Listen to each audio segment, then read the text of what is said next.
Good evening, everybody, and welcome, as always, 9 o'clock, actually 9:05 Eastern, once that countdown runs and we get all the horsepower fired up. Thank you very much for being here tonight. Got a full update for the next 54 minutes and 32 seconds.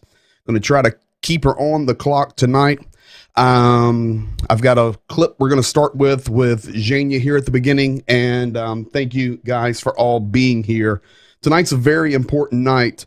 We're going to talk about the economic and the environmental impacts of what is happening right now in Ukraine. In fact, tonight I've got some information I'm going to share with you that may surprise you, may not surprise you, but this world is getting ready to change. Did you spy some ramen noodles there? Hey, man, you caught my ice cream bowl. Medic Trevor jumping in here from Invest Answers family. Thank you for being here. Listen, it's not the green junk that James drinks, but you need a little bit of Oreo. Anyway, so we're good to go. Everybody's jumping in from all over the country, all over the world. We got a lot of states represented here tonight. Canada is in the house. Philippines is in the house. Africa's in the house. Ukraine will be in the house tomorrow. They better be sleeping right now. And of course, the nation of California. I know it's not another nation, but I like having a little fun. And I can do it because I used to live in California. Many Californians are in here tonight, and we love you. So we're going to get it going, and it is a full night. Without further ado, we're going to hear about China tonight. We're going to hear about the Baltic states. We're going to hear about Transnistria, Moldova. We're going to hear from Zhenya. We're going to see some impacts. I have lots of video to share, and buckle your seatbelts.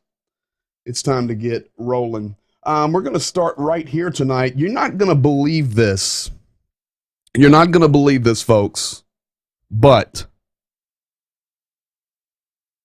we have Ukrainian refugees in Greenville, Pennsylvania. So for those of you that do not know, we broadcast live out of Western Pennsylvania. Um, Zingster, I don't know. YouTube's having some issues. I'm working on it. YouTube's having some issues. It's not doing the notifications the way it should, nor those things, but we'll get it resolved. Thank you anyway. So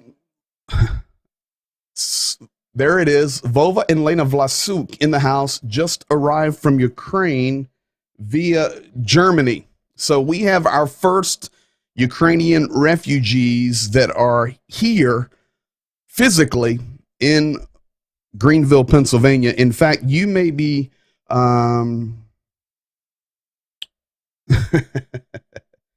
Ted Morris. I read somewhere today that retreating Russian military are planting landmines. Is that a fact? That is 100% a fact. In fact, we're going to talk about that retreat and rotation here in just a few minutes. And I'll update you on that. So we have our refugees here, and welcome to them. I saw Gazprom turn off the gas to Germany. You guys are on top of it tonight. Yes, we have a huge economic deal going on in Europe right now.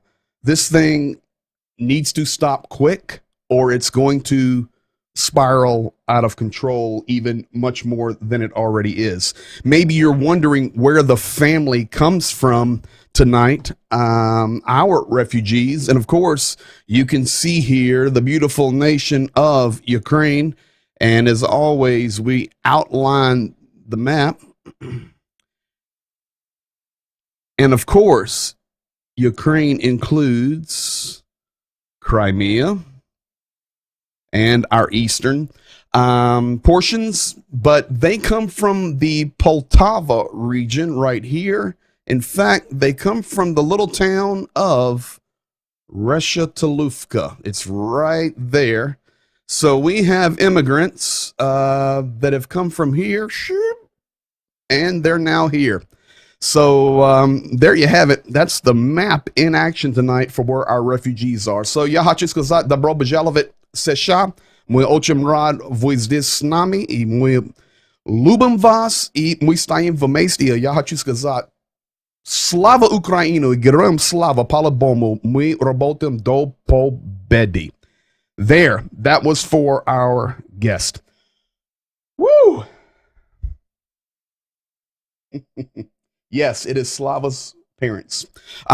Today in Ukraine, this was basically what is happening all day. Sirens have been going on and off nonstop around the entire nation. I'll pump that up a little bit bigger for you. Yes, there are rotations out from the Kyiv suburbs, but that has left a scorched earth. And we'll be talking about that in a little bit later. There is also a report put out by Sky News from London, and I can't even show it, folks. I mean, I can, but A, I didn't want to get busted with a copyright on it, but B, folks, they really go into the depravity of the scorched earth. If you look in the middle of your left screen right there, on the left third, you see an explosion with a gold circle around it. That is actually Shepatovka, where that explosion happened today. Larry and Debbie, I know that you are in here tonight watching live, and I have bad news to report, but Shepatovka was bombed today pretty significantly. That's why the gold circle there. I'll pop to the map real quick just so you guys can understand, but here's Kyiv, Zhytomyr. This is the city where we do all of our work. Khmelnytsky, Ukraine. And tonight up north, well, today, up north of Khmelnytsky in the town of Shepatovka. We'll put that in red here. Shepatovka was bombed pretty heavily. The picture right there that you're seeing is actually a museum. It's shaped, we always call it the donut. Oh, I've been on that hill right there at that building 100 times, ministering in that place and spending time days on end in the town of Shepatovka. and love that place. Yes, the train from the Soviet times is up on the poles there, and then the museum. You can see the Ukrainian flag flying, and this is a town that has military installations. It's a town that has infrastructure, and beautiful town there in the Khmelnytsky Oblast. Unfortunately, it was bombed. I can tell you that our pastors, our church people, they are all safe. But Shepatovka was hit very, very hard earlier today. So that's a very personal one to us, as all of the cities are. But when you get to these towns where we have spent so much time, it takes on a different meaning. I'm going to jump now. Just a little while ago, Zhenya hopped in here and we recorded 7, 8, 9 minutes where he's sharing what's going on with him, what's going on in Khmelnytsky, right there near Shepatovka today. And I want to go ahead and start with that tonight. Here is just a little while ago. It was Zhenya and I talking. Hey. Hey. How's your day? Day. Good, busy day. Good, busy day. One more day of helping people. Yeah, okay, here's some update for you. Have you seen the video with special for Pastor Greg Terry? Hello from Kramatorsk. I have it, and I will be showing it after you and I talk. Okay. Yes. So today it's the day Kramatorsk. We will very special city to me. Yes. So we were continuing distributing our humanitarian aid to some families. You have this picture. Yes. And it's then we have 2 shelters booked, let's say full at this moment, and we have people right now. Right now, the people are sleeping. It's 15 minutes to 1 a.m. And we have people from Kramatorsk, the families and kids, Slavyansk, as well, families and kids, Sumy. Then Akhtirka, it's Sumskaya Oblast, close to Sumy. Then I was surprised. Man, on the shelter number 3. From Donetsk Oblast, we have people from the village with the name New York. So we have people, refugees. We have refugees from New York. We have refugees from New York. Hold it. Yes.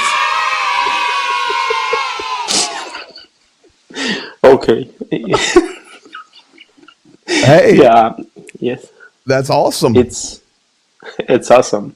It's you have this video from shelter number 3, and in the room number 1, there is a people who are like saying we are from New York. I couldn't believe them. I have checked it 2 times. Yes, New York village in Donetsk Oblast. Oh my goodness! So right now, people from New York found ish. Yes. And just some of the stuff I'm preparing for tonight. I'm going to talk about the environment. Going to talk about. It looks like there's the rotation is to the east, and maybe that's why we're seeing the increase of refugees. I mean, they're basically what, Sumy, and then Kharkiv Oblast, Lugansk Oblast, Donetsk Oblast. They're all pushing this way. Today, Kramatorsk, Slavyansk, Sumy, Akhtirka, New York, Bucha, Gostomel, wow, Dergachi, it's close to Kharkiv, and Mariupol. All of these people right now, they found place to live. They had food, and it's 3 Celsius. What is it like in Fahrenheit? How many right is it now? Celsius? Okay, right now I'm Сколько checking. grados? It's 3? two, 2? Okay. two 35, right now. 35 degrees Fahrenheit. Холодно. It's холодно. So then, right now, at this moment, one of the brothers is trying to help. One house somehow was disconnected from the heating system or Mm-hmm. electricity. I'm not sure which one is correct. So he's taking our gas generator, petrol, and to use it all the night till the morning for having electricity and heating the people Good. in that house. So thank you for helping with to territorial flight previous years. Well, you're welcome. And so great day from this side. Yes. Day of faith, day of hope, day of help.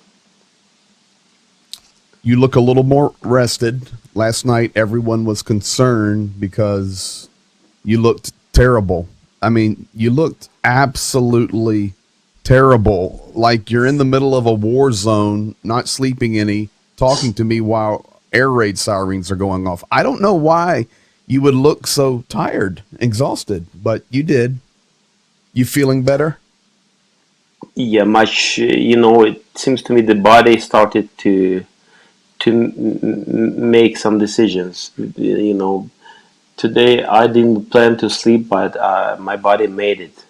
Good. I had sleep 3 hours, and then I woke up and say, "What's wrong with me? It's wrong. I was sleeping during the day, in the middle of the day, but then I realized that it's just, I was just tired, so I needed Well, good.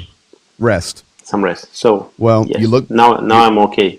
good. You look better, and if you get a good night's sleep tonight, should get you back strong for Okay. tomorrow and the new week. It's going to be interesting. What's going to happen?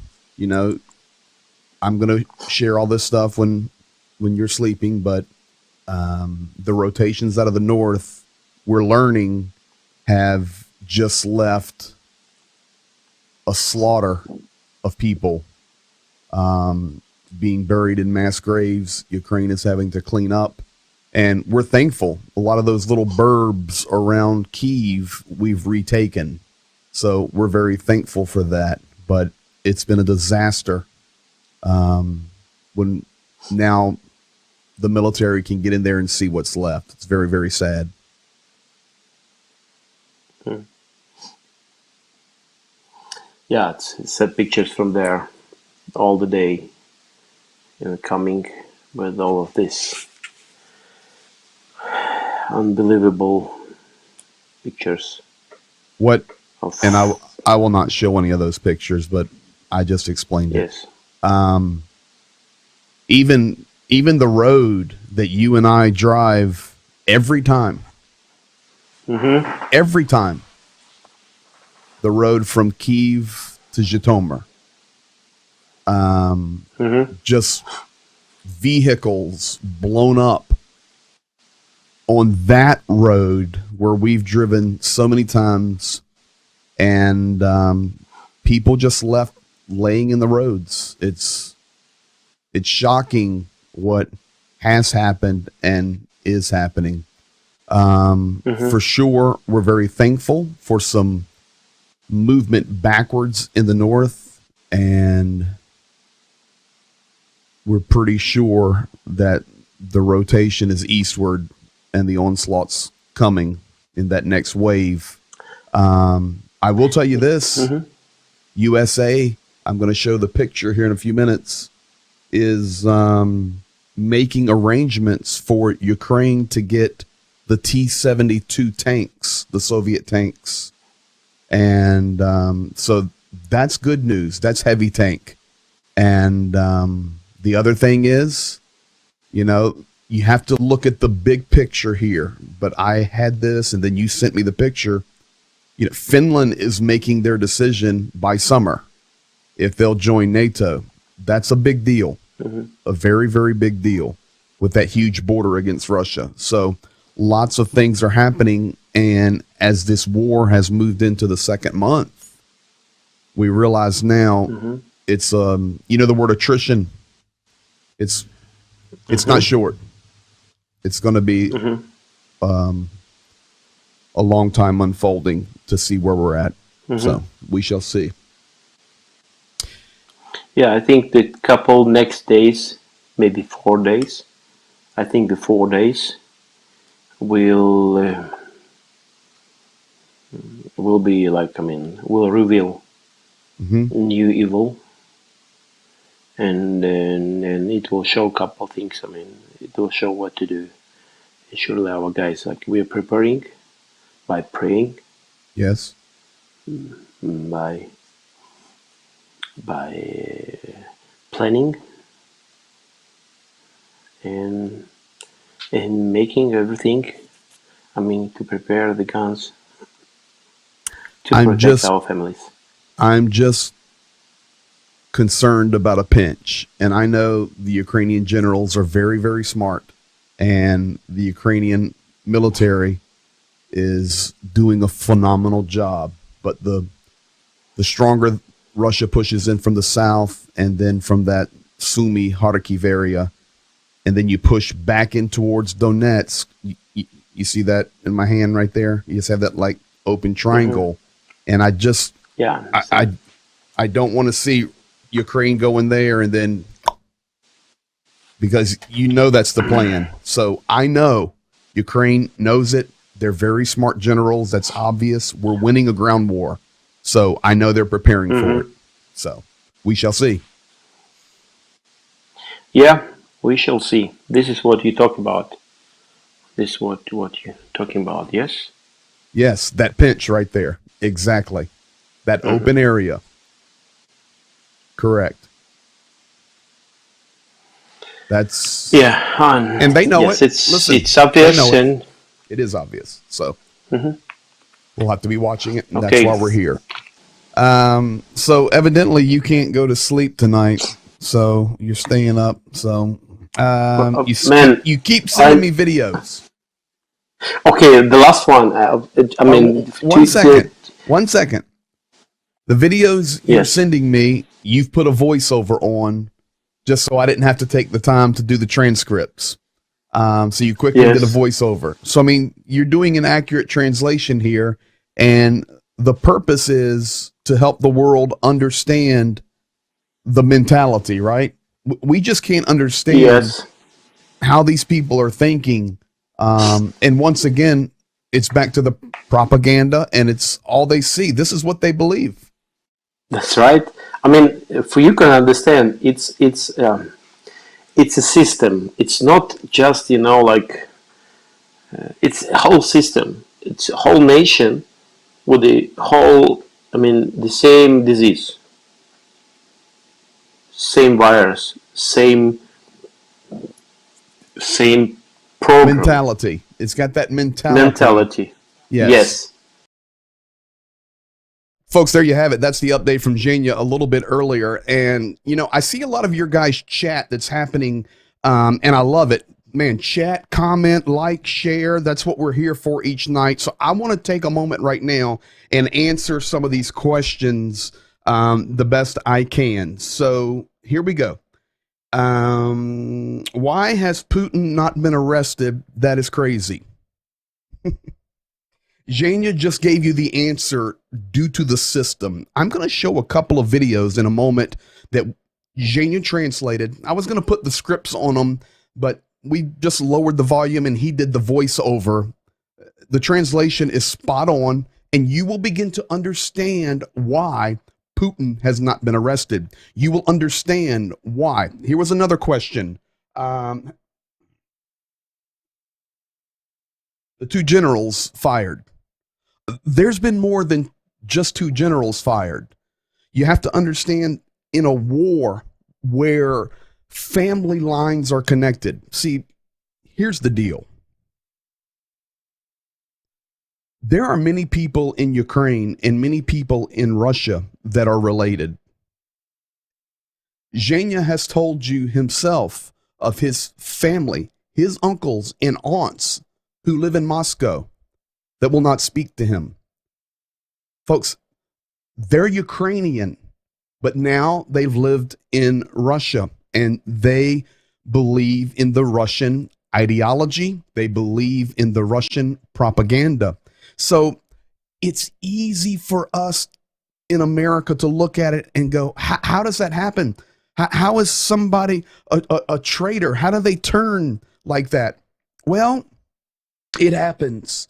It's happened in every war. We can go back, in history. We can look at examples of Benedict Arnold. We could look through World War II and see traitors. One of the things you have to remember is in nations that are economically depressed, sometimes the promise of money can change people's mentality. We have a country full of traitors in our own country. No, we're not in a war, and this is about Ukraine and Russia and the war, but we have traitors in our own country. We have traitors in our own government, militaries on both sides. Russia has had many traitors. Ukraine has had many traitors. The thing is, they don't play with them. And if you're a traitor, there are many of them that are already in prison, or that have simply tried to escape. They've caught them at the border. It's war. The others of you were asking, why can't we just arrest Putin? Well, first of all, let's make this very clear. Nobody is going to stand up to Vladimir Putin until America guarantees it. Yes, Boris Johnson stepping up, Poland stepping up. But folks, I don't know how I can communicate this to you. Maybe, I know how I'm going to communicate this to you. I'm going to make a note right now, right here. Size of Russian military. I'm going to work on maybe a graphic for tomorrow night, and you will understand why. Sure, England stepping up, Poland stepping up, but folks, I cannot explain to you the size of the Russian military, and they've been building for this for decades, preparing for this. So I hope that helps answer your question. The mining question, we're going to talk about that in a little while, and I will help answer that. So there, we interjected a little bit of live questions there, and let's go now where Zhenya was you can see where people were from tonight that are in our shelters. І народ у нас тут сьогодні гості скидає в ті групи, де хто не на першому шелтері, на другий, на третій. Вот. І some guests from other places. Куди ви? Краматорськ. Славянськ. Краматорськ. Ви откуда? Славянськ. Дітки, ви звідки? Суми? Клас, Суми. Добре, то welcome. Добро пожаловать. Ви звідки? Славянськ. Славянськ.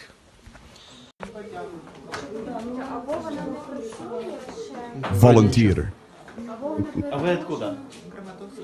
Краматорск. Грег, твой любимый город, Краматорск. Помнишь? Не, это... А вы откуда? Место Сумы, Сумская область, Ахтырка. Ахтырка, Сумы. Тоня, ты откуда? Хмельницкий, здрасте. Вы откуда? Славянск. Hello. Have it. That's where the people are tonight from there. I'll show you on the map tonight in our shelter there in the red circle in Khmelnytsky. We have people from, you don't want to mess with the guy in the red shirt. I promise you, he's a good brother, but, he's a bad mama jamba. So all the circles there throughout North and Eastern Ukraine, these are the cities tonight that we are helping provide for with the finance and the resources that we are sending over. All these cities are represented tonight in the shelters.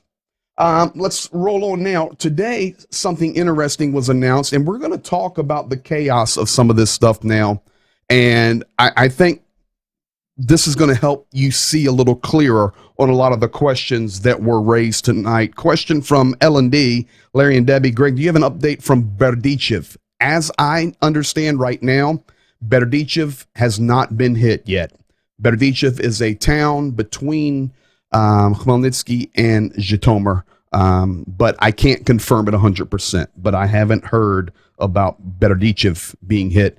And as you well know, Larry and Debbie, it's a very important town as well. So tomorrow, April 3rd, while you're in church or out about your Sunday,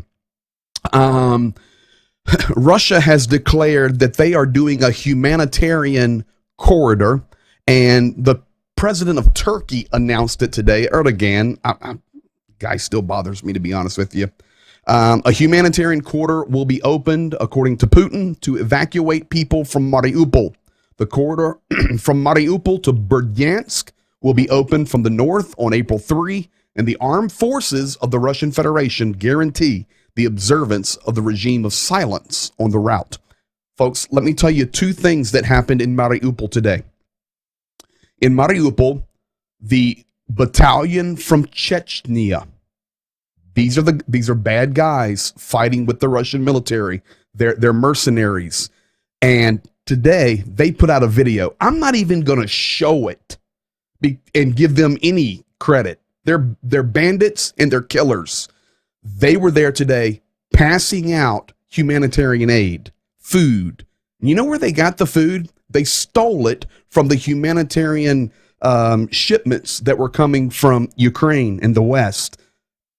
Unbelievable. And then they took credit for it, made these propaganda videos, sent them back to Chechnya, sent them back to Russia. And look how we're saving the people of Mariupol, because Ukraine has been bombing their own people. But we are here liberating them. We are here saving them. And now you see that Russia is going to open a humanitarian corridor. Listen, from Mariupol to Berdyansk.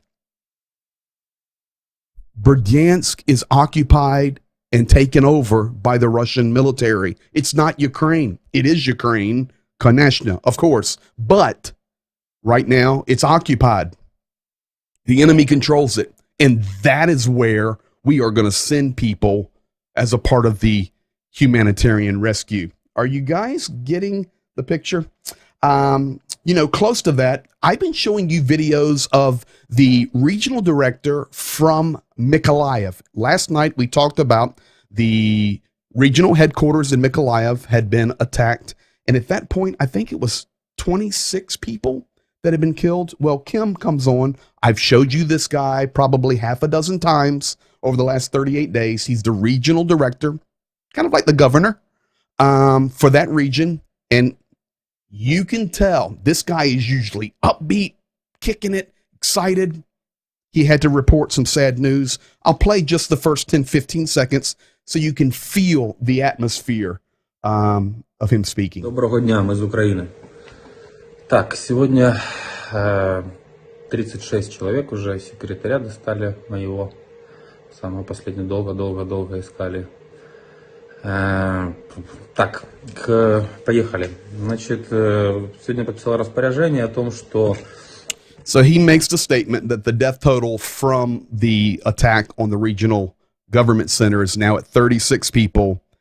And here's something really bad. His personal secretary was killed in the bombing. So that guy, if you've been with me each night, every time I've shown you, like, people in Ukraine love watching Kim. They love, because he's so upbeat and positive for Ukraine, but you can see the pressure and the stress on him there. Now, we're talking about this evacuation route. We're talking about the mindsets. Zhenya was trying to explain to you the system. It's just so difficult to understand it unless you've experienced it. So I'm going to give you a couple of examples of the system. This is the Russian Federation Council meeting in the last day or so. speaking that Ukraine is not even a sovereign nation. This is what is being played 24/7 on state-controlled Russian television. And when we mean that we are waging a war for sovereignty at this time, that we are waging this fight not only for ourselves, but for the whole world, because sovereignty is currently a luxury that everyone cannot afford. I'm not sure that Ukraine should retain its sovereignty after our operation, like many other small countries. In today's world, sovereignty is based, whether we like or not, on force. Therefore, we must strengthen our power and also put things in order in the world, which in fact we are doing. I would also like to add one more point to clarify that from my point of view, you can only say what you have, but Ukraine has not observed sovereignty and it is not observed now. So it will be difficult for them to keep it because they do not have it. Folks, that is just a simple translation at a Federation Council meeting declaring that Ukraine is not even a sovereign nation, so there's nothing for them to work towards for the future. Now, it gets even worse. Here's a few man-on-the-street interviews in Russia that happened yesterday with people giving their opinion on the state of the Russian-Ukraine war right now. What do you think about Ukraine, and what do you think how it will be end? We need to smash it from the face of the earth. We don't need Ukraine. And what next? We need to smash Poland to wipe it out. Just together. So, smash all of them. Why? Because it's not a country. Ukraine, it's not a country at all. The Baltic countries, they were against Russia all the time. Surely we need to fight. No question even. Nazis, we need to fight with them. What kind of end we will have with the Ukrainians? Surely, okay, we need to kill them. So operation goes right, so no problem. They will start a carpet bombarding. So we'll take them. You will become a secondary country. They will not have any place in the world, and we will get all of this territory. Well, it is hard to say. It depends of United States what they will get. At this moment, they're afraid to start doing something because we have some really powerful missiles, and so the Americans are afraid, and they know the reality, how strong the Russia. I think the end will be fine. In the end, we will rise. The Russia will start to rebuild the Ukraine and factories and so on. I think in the end we will cover them with our wing and everything will be fine, and we will create a new conditions for the life and good education and stable life, and everything will be fine. Folks, I mean, I can pull Zhenya's voice out and play the Russian for you, but you're not going to understand it. I promise you, he translated exactly what they said and double-checked it. That's the mentality. This is why it's so difficult to comprehend and to understand, you know, how these people think. In fact, JDO, you put a really good comment in there. You're spot on. I can see in the interview the older people that are still reeling from the loss of status from collapse in the USSR. That is spot on. It's perfect. You have to understand. And there are people in this chat right now that have been in Ukraine, been in Russia, and some of them many, many times like myself. Man, even there's so many military celebratory days that people, the old soldiers, they come out and they wear all their dress uniforms and they salute, and they're still living in 1975, 1985. And you're right, and a lot of that generation has died out, but they left another generation. Some of the ages there you were seeing at the end of that interview, those people are in their late 40s, 50s, 60s, and 70s. They absolutely believe. You heard the lady say, where is she getting that information that America is weak? Do you think she knows anything about America? Absolutely not. She only knows what she has been told. Now, she is a little accurate that it seems that America may be a little afraid, and it appears that way. And I'm sure that's what they're being fed. But I can tell you one thing, our military's not afraid. We have the greatest military on the earth. And while we're talking about the war in Russia and Ukraine, we always salute our troops, salute our police, salute our medical teams, and, you know, bless our troops as well. There may come a moment when these guys that are in NATO, our troops that are there, that are up close to the Ukrainian and Belarusian border, folks, we're that close to them having to roll in. Now, one of the things I wanted to share with you guys tonight, the United States did approve Soviet T-72 tanks. We have access to about 90 of them, and we are getting those transported to Ukraine. Not in weeks, but in days. Direct quote. Now, you say, well, why would they send those old Soviet T-72 tanks? Because the Ukrainian soldiers can drive them. You realize if we send American tanks and everything's written in English, they can't read it. Or French tank, it's in French, or German, or they can't read it. So the Soviet tanks written in Russian, the instructions, how they operate, these are heavy tanks. This is actually a lot of the tanks that are in Ukraine right now that the Ukrainian military has destroyed. They know these tanks very well, and the United States is sending them. Now, I want to talk about the finances a little bit, folks. This is where it gets a mess. And I know we got a lot of the crypto guys in here tonight. Thank you for the Invest Answers family coming in. But let me tell you something. Everybody thought that sanctions are the answer. Folks, Vladimir Putin has been preparing for this for decades. And I know we want to make jokes and we want to do all of this, that we know we're going to catch him by surprise. You're not catching him by surprise. Do you think for 1 minute that he was not aware that he would be sanctioned, that Russia would be sanctioned? Of course they were. And here's what's crazy. Here is Mateusz Morawiecki, the Prime Minister of Poland. He is boiling. This is today. Since the sanctions began against Russia in the month of March, the Russian ruble is the strongest currency in the last 30 days. And you say, well, I don't understand what that means, strongest currency. Let me explain it to you.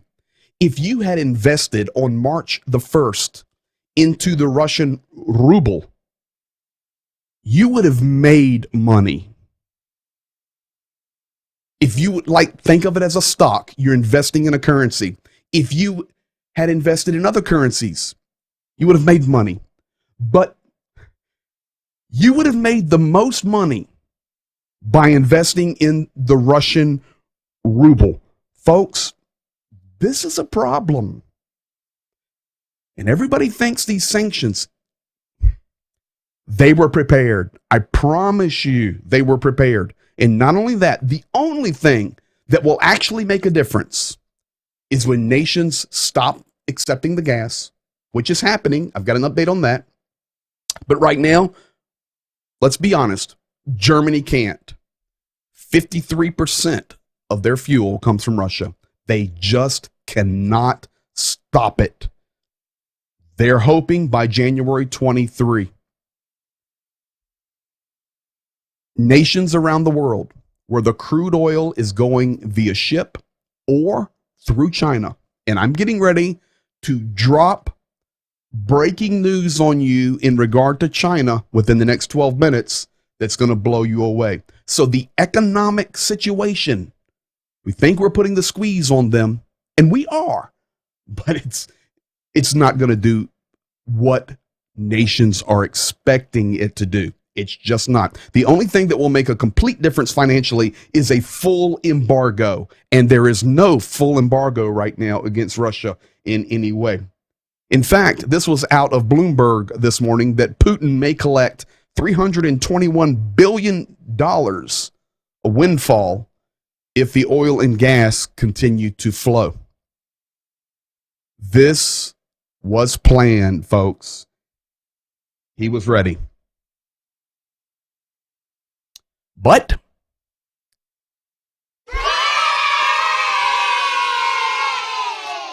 Estonia, Latvia, and Lithuania, the three Baltic nations, starting yesterday, April the 1st, no more gas from Russia.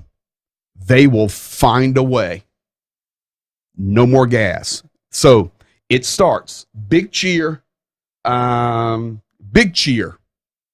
for Estonia, Latvia, and Lithuania. The Finnish prime minister, this is what we were talking about. And folks, this is a big deal. She said today that we must decide by summer. You say, well, the summer's so far away. No, it's not. This war is dragging on. And if Finland decides, we decide by summer, they could decide in 2 weeks. If this goes really south, Finland's coming to NATO in a New York minute. New York, Ukraine minute, that is. We learned about that tonight. Why? They already said it's their best security guarantee. They're not going to side with Russia, of course. They have one option, NATO. So this is very important. And if Finland goes NATO, yeah. China, folks. Beijing put out a statement today. Now listen, do you remember a couple of days ago, I told you that Lavrov, the foreign minister of Russia, made a trip to China? Kind of interesting that nobody was talking about it. Well, we have a result from it now. Right here. Quote, you can Google it when we're done in about 10 minutes. Beijing's new statement regarding NATO. This came out after the meeting with Lavrov. NATO, quoting, and I'm quoting Zhao Lijian. He is the Chinese Foreign Ministry spokesperson. NATO is a product of the Cold War and should have been dissolved after the collapse of the Soviet Union. The United States is the main instigator in world issues and the instigator of the crisis in Ukraine. Since 1999, the United States have carried out 5 rounds of NATO expansion to the east. Step by step, they are pushing Russia against the wall. The world does not need a new Cold War. Europe does not need it even more. If you guys have been wondering where China stands, you now know. That's hot off the presses, folks. Today, we are talking about this region here called Transnistria. This is the little strip of red land there. I'll make it bigger for you. The little strip of red land between Moldova and Ukraine. It is controlled by Russia. It's basically Russia. Well, today, military troops were activated in Transnistria. Russian military troops. So look here. I will show it to you quickly on the map.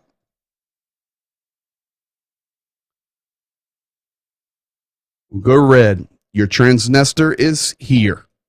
Let me go there. Your Transnistria's there. You've got Russia controlling pretty much all of this. They're pushing in. They're pushing in. They're coming from Crimea. And now they're activating this. So what happens? They come straight against Mykolaiv and Odessa. Folks, the pinch is happening. And if you don't think that more troops are coming to Ukraine, let me show you something. You remember last night we were talking about Belgorod? where the troops were traveling or where the explosions took place. Kind of quiet today about that, isn't it? Wonder why it was so quiet about that. Look what's coming. There's no sound on this. This is coming to Ukraine towards Sumy. Columns and columns of trucks and missiles and Iskanders. That's Iskander launchers, folks. And people have been sending the video of what's coming. We're watching it happen right in front of us, and we need to pay very, very close attention to it. Now, I want to get to the last two topics of the night, and the first one is scorched earth. This is where I want to talk about some of the stuff that you guys have been talking about. Here is from Bucha, the mayor. His name is Anatoly Fedoruk. Bucha is a suburb of Kyiv. I've been in Bucha. Okay. I'll bring it to the map again, and I'm going to show you where this is at. Here's Kyiv in the yellow, and I'll put Bucha in the orange. Folks, it's just a few miles. It's a suburb. This is Bucha. He said, the mayor put out a report today that already they have buried 280 people in mass graves since the Ukrainian army retook control of the town outside Kyiv. Now, this is where I'm just going to have to tell you the truth.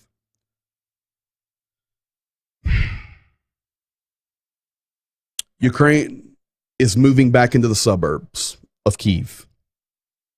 But folks, there's nothing left.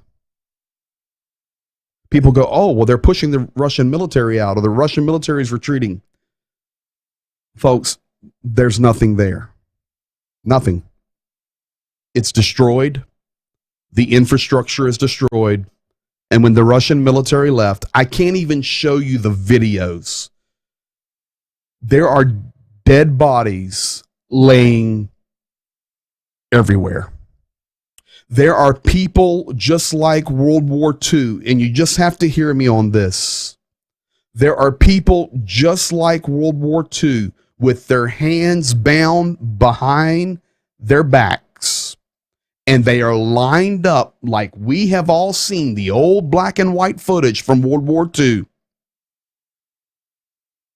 and they just killed them. Children, grannies, grandpas, adults. Folks, I've got video of where they've killed people, pulled off the sewer caps, and just filled it with people. I can't show that. But I'm telling you, it's what happened. And on the way out, they mined everything. Now the rescue workers and the military are in there trying to do what they can. They can't even do anything because there is so many mines. This is the reality of what's happening in these suburbs that have been liberated. Yes, they are liberated, but they are an absolute scorched earth disaster zone.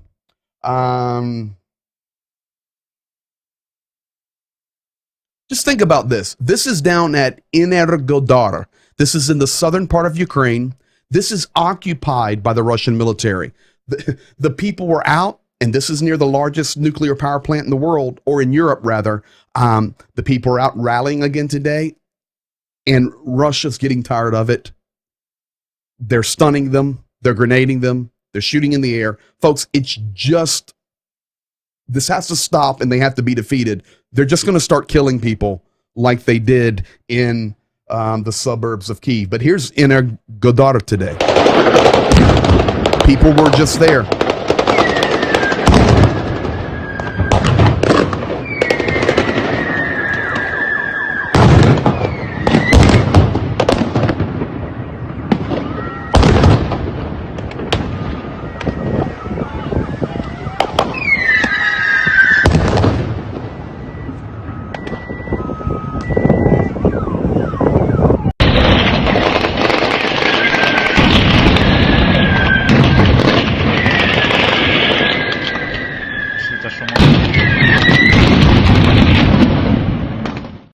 Folks, that's today. There's some good questions in there. Whatever happened to the truckloads of ammunition that were on the train video you showed us? Where was it going? It was going from Sochi area, Russia, heading into the east of Ukraine. So, folks, you have to understand something. And I've learned a lot about this. Sviatoslava, you're spot on. It's full-scale genocide. You're right. But, folks, you have to understand something about war. I'm not a veteran, but, man, I'm doing this majority of my time now, trying to continue to get the truth out, because what Sviatoslava says. Sorry, Slava. Although you are Sviati. Here's the deal. We're witnessing genocide, and we must not be silent about it. Yes, we're raising money. Yes, we're doing humanitarian aid. Yes, we've made a huge difference. But folks, they want to wipe the place out. Gone. People, I saw in the chat, you're asking why, why do they want to destroy everything? They don't want the buildings. They're not going to Ukraine to rebuild a society. They're not going to build a new city in Mariupol. They have no desire. They just want to wipe it out. They just want the dirt. That's it. And this is an absolute tragedy. What can we do? We pray, we share, we like, we comment, we tell our friends, we try to get more and more of the truth out, and we support them financially. That's all we can do right now. But we're doing it, and we're not giving up. We're not going to stop, and we're supporting these people. This is under, and I was going to say, yeah, here's the deal. You say, well, we saw the truckloads of munitions coming into Ukraine. What are they doing? I know we have lots of veterans that watch this, but folks, it takes time to cycle. This is why there's attacks. Think of any time in war history. You're not battling 24/7. Now, they're dropping bombs and missiles 24/7. But on ground offensives, they have to resupply, they have to refuel, they have to repair, they have to get roads ready, they have to do all of this stuff. And then they make pushes, they make pushes. That is why the word I used with Zhenya earlier was it's the war of attrition. Now, the last two things I want to show you for tonight is right here. So the people that were coming to us from Sumy, if you really want to see, and I did see the question in here, it's already gone. So many people are chatting. Keep chatting. It works. But somebody asked me, how's this video getting out? How's this data getting out? Well, the day the war started, I got connected to the intranet. Intra, not enter. Intra. Also, VPNs, proxy servers, and I'm also being supplied the information from the dark web, which is anonymous hackers. I mean, when I get off of here tonight and I go to that channel, they'll have already supplied me with more information. It's nonstop. God is blessed. Who else told you that Lavrov was going to China? He did, and China made their statement today. So praise God, and thank you for that, Sharon Emmett. If you're watching on YouTube, make sure you hit the like. So here we go, folks. Here is people today leaving Sumy. People leaving Sumy. People that you saw tonight on Zhenya's video earlier. It's possible that they had to come this way, leaving Sumy. Folks, this is what is happening. These are people leaving Sumy.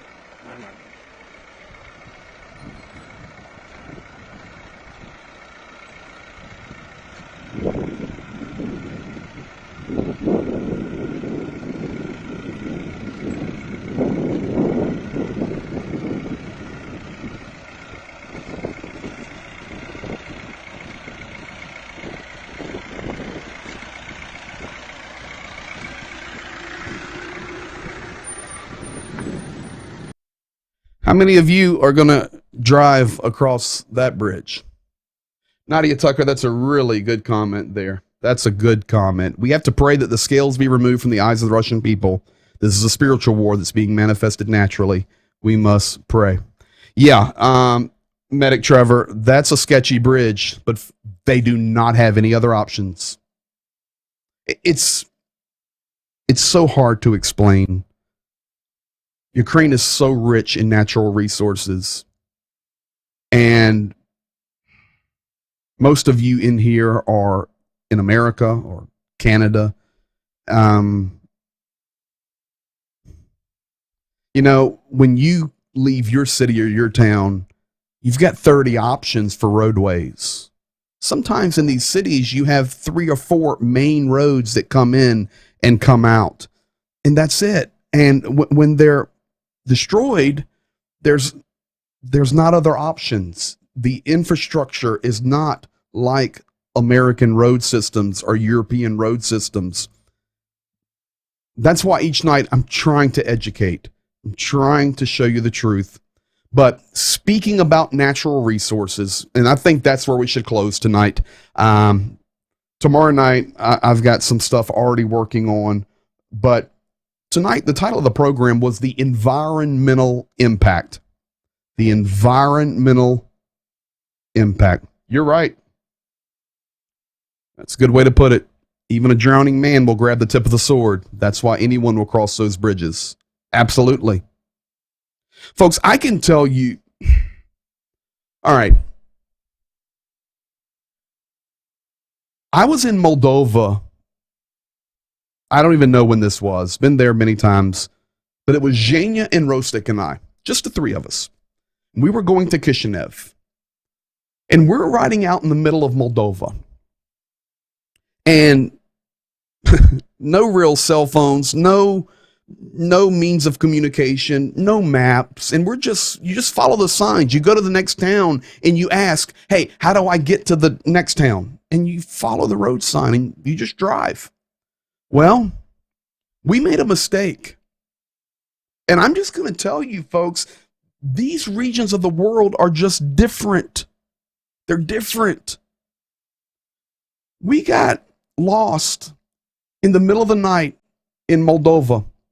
And we ended up on this road that was perfect, just like smooth.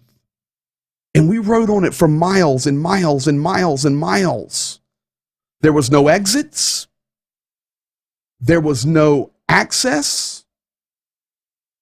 And we just rode. And we're talking to each other going, what road are we on? We saw no towns. We saw no lights. We saw nothing. And I'm telling you, the next time Zhenya's here live, he'll confirm this story 100%. And for miles and miles and miles and miles, we drove.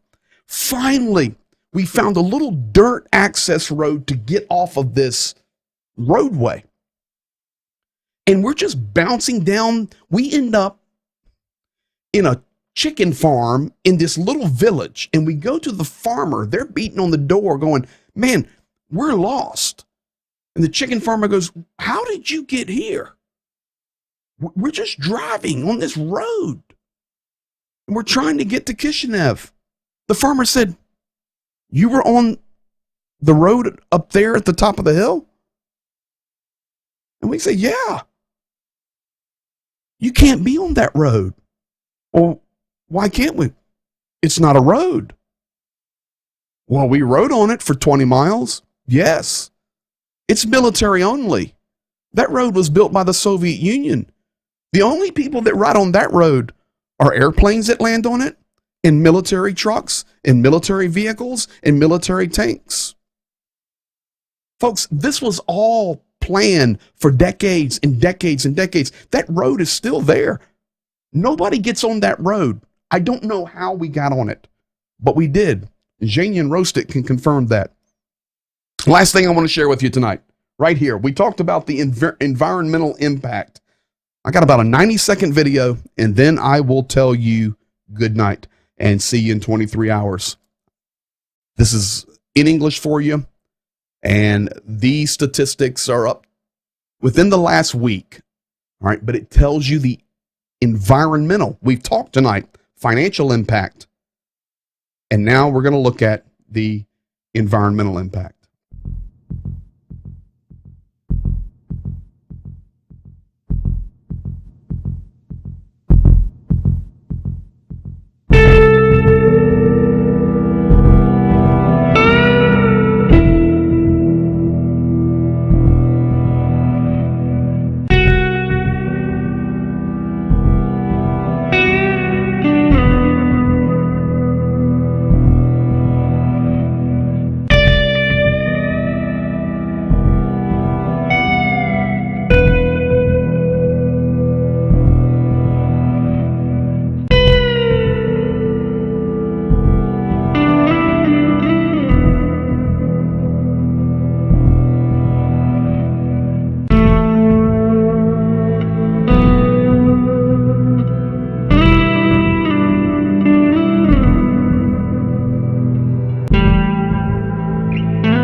There you have it.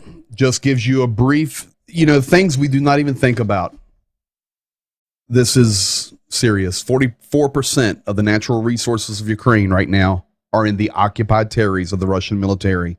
And if you think about the fires, you think about the military, you think about the scorched earth, you think about the bombs, you think about oil depots, I'm not an environmental wacko, but this is just simple. Places being destroyed. People, places, things, environment, and it must be stopped. That's why we're here every night. Thank you for being here. As always, continue. Give up that Applebee's once a week rather. And instead of that lunch or dinner with your wife and kids, we'll give that to the work in Ukraine. And thank you for that. As always, blwc.org. Once again, thank you for our refugees that have arrived. Look forward to seeing you tomorrow. We love you guys.